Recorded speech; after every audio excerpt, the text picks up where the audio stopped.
Olha, eu quero atualizar uma informação aqui de que os mísseis balísticos lançados por Teherã nesta terça-feira foram interceptados pela estrutura de Israel. São informações que chegaram para a gente agora há pouco. Eram 2 mísseis que atingiriam a região norte de Israel.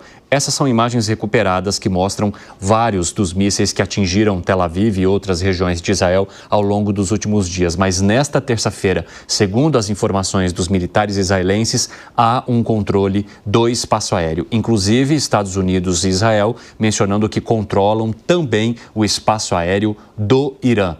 E isso, claro, pode impactar toda aquela região e outros países do Oriente Médio. Falando nisso, o presidente da Turquia, Recep Erdogan, afirmou nesta segunda-feira que o primeiro-ministro de Israel, Benjamin Netanyahu, mais uma vez demonstrou ser a maior ameaça à segurança da região. Isso nas palavras dele, tá, pessoal?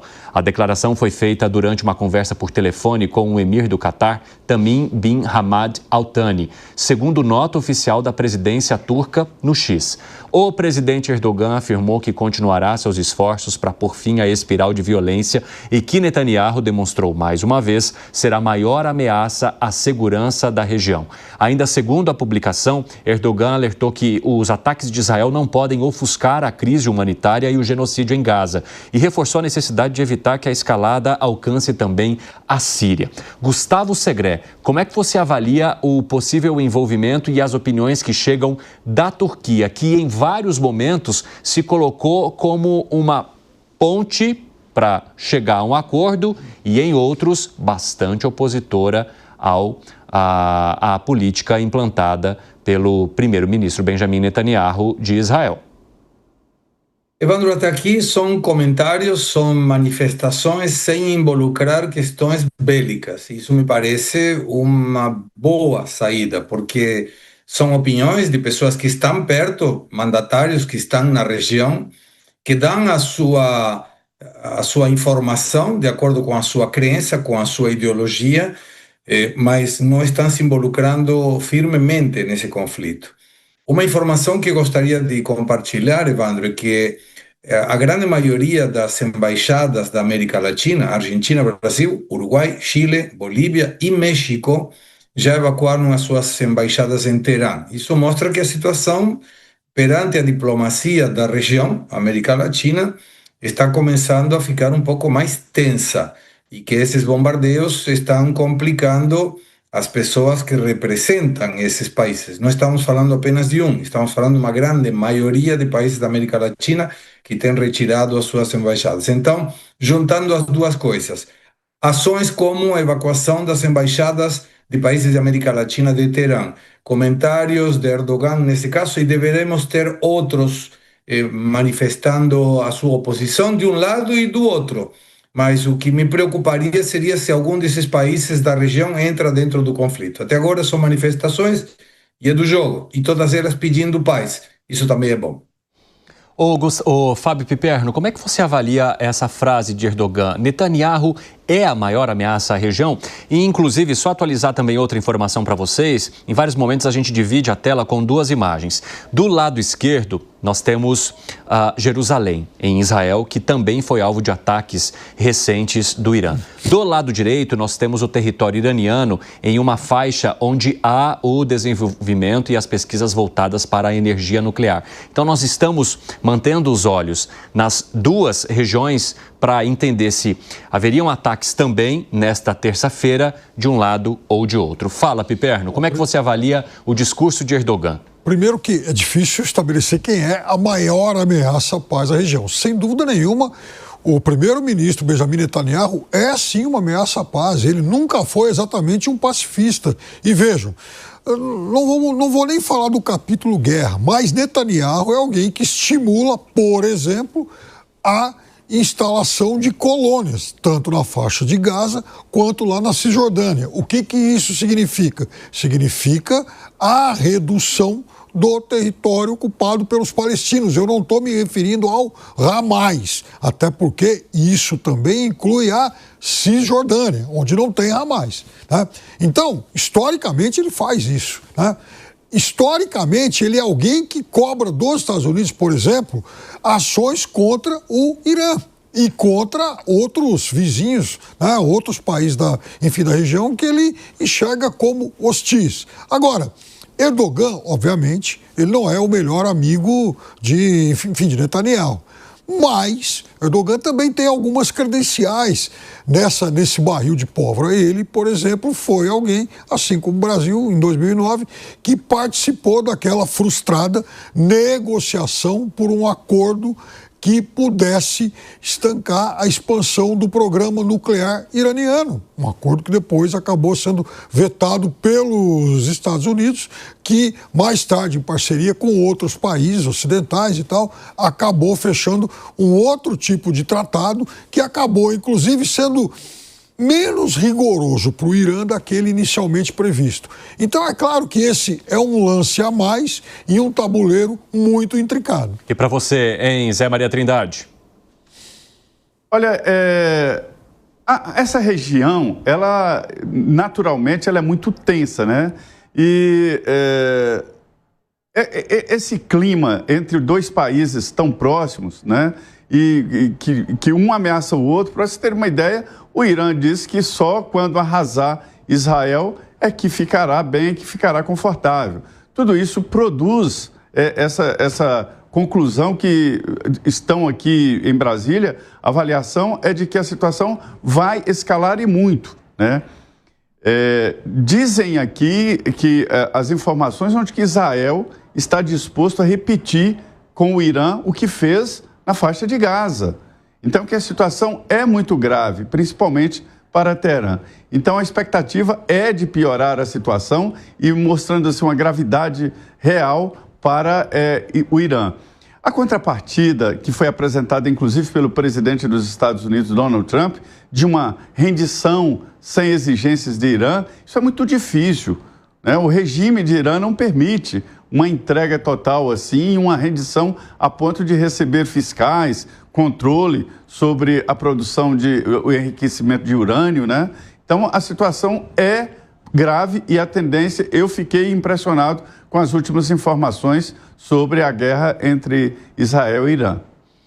O Luca Bassani está conosco ainda, eu quero conversar com ele sobre Turquia e outros países dessa região, ou que estão próximos ali, e que de alguma forma podem interceder ou não, ou ser impactados.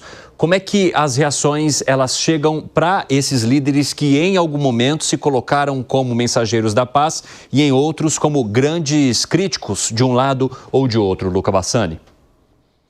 Olha, Evandro, acho que a gente tem que separar em 3 grupos. O primeiro deles é aqueles que se posicionam de forma mais veemente porque temem que o conflito possa respingar no seu território. Esse é um exemplo clássico da Turquia, que faz fronteira com o Irã e sabe que com qualquer tipo de crise humanitária no Irã pode ter um novo fluxo de refugiados, pode também ter os seus territórios ser afetados. Não sabemos ao certo a precisão de todas essas operações. Então, a fala de Erdogan não é simplesmente porque, de forma costumeira, ele se posiciona contra Netanyahu, mas também porque ele teme que isso afete seu país diretamente no aspecto da segurança nacional. Tem um segundo grupo de países que se posiciona pela questão econômica. Nesse sentido, nós vemos que o Catar tem sido um dos principais países que se movimentou durante os últimos dias, tentando também mediar a situação com os Estados Unidos e os israelenses, já que o Catar faz divisa, né, pelo menos no aspecto marítimo, com o Irã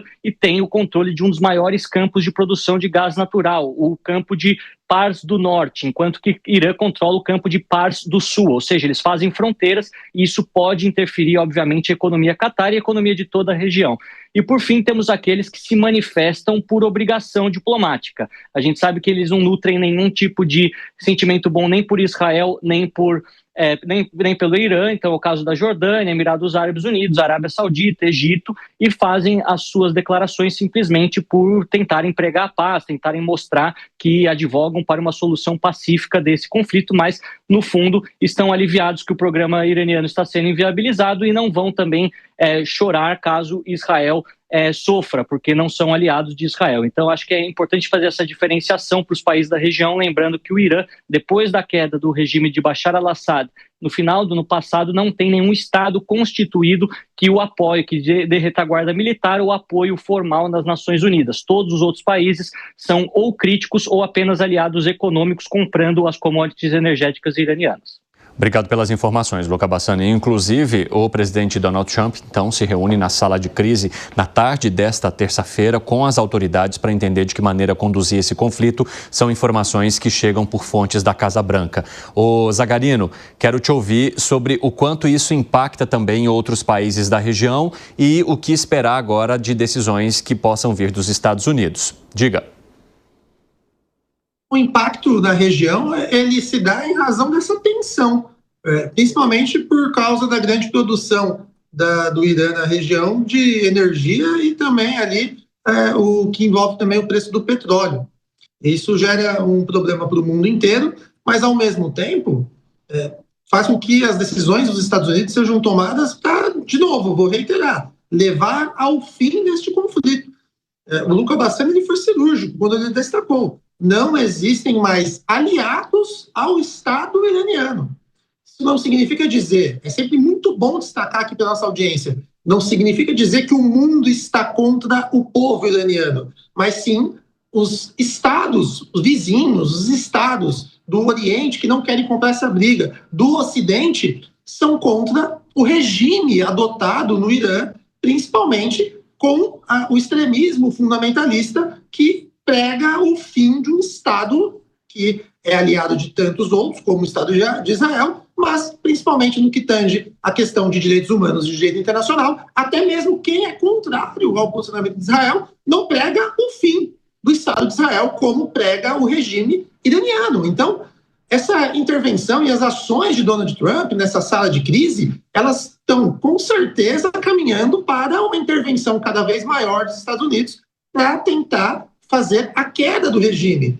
Não há de se falar em fazer com que o Irã ele resolva por si só.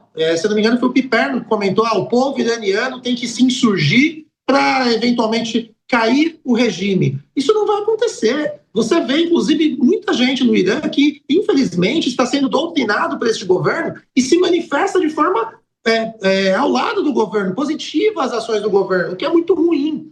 Então, se a gente não tiver uma intervenção de fato externa, e aí seja ela dos Estados Unidos, que não não tem o poder de polícia do mundo, mas hoje é o principal ator e posicionalmente em termos geopolíticos do planeta, se não tiver essa interferência, já que a ONU perdeu ali esse status, não vamos chegar ao fim deste regime que é contrário ao mundo inteiro. Isso envolve os interesses do Catar, da Síria, da Turquia, com o Erdogan, que está se manifestando. Todo mundo está preocupado com o que vai acontecer. E quanto mais isolado o Irã estiver, eu acredito que será mais fácil, que por mais que seja de fator externo, mas na força, fazer a queda do regime iraniano. Eu tenho duas questões que eu gostaria de discutir contigo. A primeira é que Irã se tornou um pária para aquela região há algum tempo. E isso é um fato. Segundo, que mesmo assim, ao falar de intervenções ou interferências dos Estados Unidos, a gente sabe que a história mostrou que as operações dos Estados Unidos em países daquela região, à luz do tempo, não trouxeram nenhuma solução. Pelo contrário, parecem ter ampliado o problema. Claro, isso é uma ilusão de que os Estados Unidos vão chegar lá, vão entrar num país, vão depor um governo, vão embora e lá restaurar a democracia. Isso não aconteceu em lugar nenhum do mundo recentemente. Por sinal, o que a gente viu e não faz muito tempo foi americano saindo, correndo, se pendurando em avião para poder fugir do Afeganistão, né? Não faz muito tempo isso lá, não é? Enfim, o Talibã praticamente expulsando os americanos de lá. Então imagina você levar para a opinião pública americana a proposta de mais uma nova intervenção, depois dos trilhões, e a gente está falando de trilhões mesmo, de dólares que foram gastos em países como Afeganistão, como o Iraque, lá atrás na Somália. Ou seja, se existe uma certeza no mundo, é exatamente que os Estados Unidos não têm nenhuma receita pronta para restaurar a democracia em lugar nenhum do mundo. Não conseguiram, até porque precisa combinar com essas populações. E veja, a gente avalia isso muito com o olhar ocidental. Pois é. em que momento da vida essa região, tirando Israel, conviveu, por exemplo, com regimes democráticos consolidados e funcionando plenamente? Nenhum. Né? Eles não têm, infelizmente, né, esse histórico. Então, não é assim achar que, puxa, vamos levar os valores ocidentais para lá que está tudo certo. Outra coisa, o Luca tocou num ponto que é essencial, que é a questão das fronteiras. O Irã é um país de 87 milhões de habitantes, é o dobro da Ucrânia. Quando houve o início da guerra, a gente viu, todo mundo noticiou o êxodo de milhões de ucranianos que, enfim, fugiram às pressas do país. Imagina o que aconteceria no Irã, que tem o dobro da população da Ucrânia. Terceiro, o Irã é um país com vasto litoral. Imagina, por exemplo, o Irã começar a bloquear rotas de navegação comercial. O impacto que isso teria na economia mundial. E outra coisa, Israel precisa, sim, dos porta-aviões americanos e tudo mais, porque, embora tenha notória supremacia nesse combate aéreo, não tem fronteira terrestre para entrar lá. Então, Israel não vai poder ficar voando para o Irã toda hora para bombardear. Vai chegar um momento que os seus recursos também irão à exaustão. Como é que você avalia, Segré? Eu concordo com o Piperno, mas a situação de agora, em relação especificamente a como Estados Unidos entra nessa situação, como Turquia comenta, tem muito aproveitador. Isso me lembra aquele peixinho que está perto do tubarão. Ele não está fazendo nada, deixa o tubarão fazer a sua parte e pega as sobras, né? Aqui, qualquer desmanche do regime é muito bom para muita gente. Então, eles podem tentar obter, negociar a paz e se mostrar a favor da paz e tal, no discurso, na diplomacia. Mas se o regime de Irã cai, Estados Unidos se beneficia. E outros países também, mesmo que digam que não se involucram. Da mesma maneira que eles contrários a Israel, se essa luta cresce, esse conflito cresce, a tensão aumenta, e Teherã, o regime de Irã, consegue destruir partes estratégicas do Israel, também aqueles opositores israelenses se beneficiam. Então, observo que temos uma questão que fala primeiro da diplomacia e do que é politicamente correto. Mas, por outro lado, espera ver os acontecimentos. E, em função desses acontecimentos, entro ou não entro e de que forma entro também. Estados Unidos se mostra mais categórico nessa situação. A vida conta o histórico também. Mas me parece que está todo mundo esperando o próximo passo para ver se fala alguma coisa e, caso fale, em que medida essa fala pode ser de tom mais alto ou mais baixo. Fala, Zé Maria.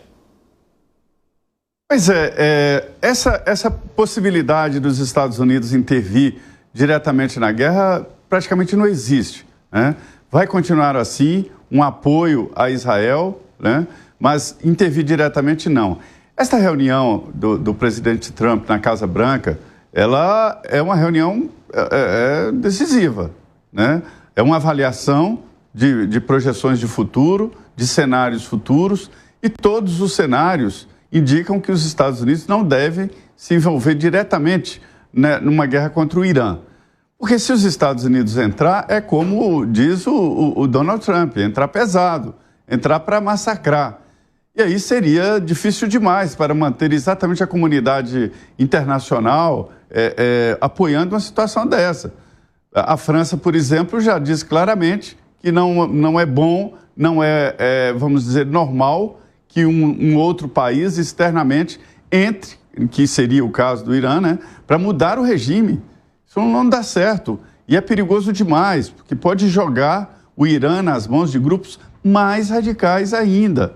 Então, essa reunião do presidente Donald Trump nessa sala é uma reunião importante, cenários ali serão avaliados, logicamente, e a indicação é de que os Estados Unidos não vão entrar diretamente na guerra, porque se entrar, tem que entrar muito pesado. Agora, o apoio a Israel, tudo indica que continua. Esse comunicado do Donald Trump de que ainda não quer matar o líder supremo e usando ironicamente o nome líder supremo do Irã, esse comunicado é muito forte. Esse ainda é muito forte. Mas é uma situação em que os Estados Unidos não podem recuar. Olha, o que provocou tudo isso é, de novo, a história do medo de uma bomba nuclear nas mãos do Irã e a possibilidade, inclusive, de compartilhar artefatos nucleares que estão mais eficientes, mais modernos e menores, ou seja, muito mais fácil, inclusive, de ser contrabandeado para os Estados Unidos, né? Então, esse medo, esse temor dessa possibilidade é que faz os Estados Unidos prestarem muita atenção nesse processo. Sobre esse temor, eu quero conversar novamente com o Luca Bassani, porque agora há pouco, né, Luca, houve uma informação de que Israel não pretende concluir a operação sem danificar uma das principais regiões de enriquecimento de urânio do Irã. Exatamente, Evandro. Nós falamos aqui bastante de algumas localidades no Irã que são especialistas dentro do programa nuclear para o enriquecimento de urânio. Uma delas é em Natanz, tanto uma estrutura que fica na superfície quanto instalações subterrâneas. Segundo a Agência Internacional de Energia Atômica, durante os primeiros dias da guerra, essas instalações superficiais foram praticamente inviabilizadas, destruídas, e hoje também houve essa confirmação sobre as estruturas subterrâneas. A agência não falou qual porcentagem dela que foi afetada, mas disse que muito afetada pela análise inicial que os especialistas fizeram. Também temos uma instalação em Isfahan, que foi danificada parcialmente, mas a principal delas, e que não foi tocada até o momento, não foi realizado nenhum ataque direto a essa instalação até agora, é a cidade de Fordo, onde nós temos um centro de enriquecimento de urânio que fica muito profundo. Alguns calculam que entre 80 e 100 metros de profundidade. E para conseguir destruir uma instalação tão de difícil acesso como esse, Israel precisaria das famosas bombas bunker busters, né, as destruidoras de bunkers, que não possuem a tecnologia. Os Estados Unidos são aqueles que produzem essas bombas,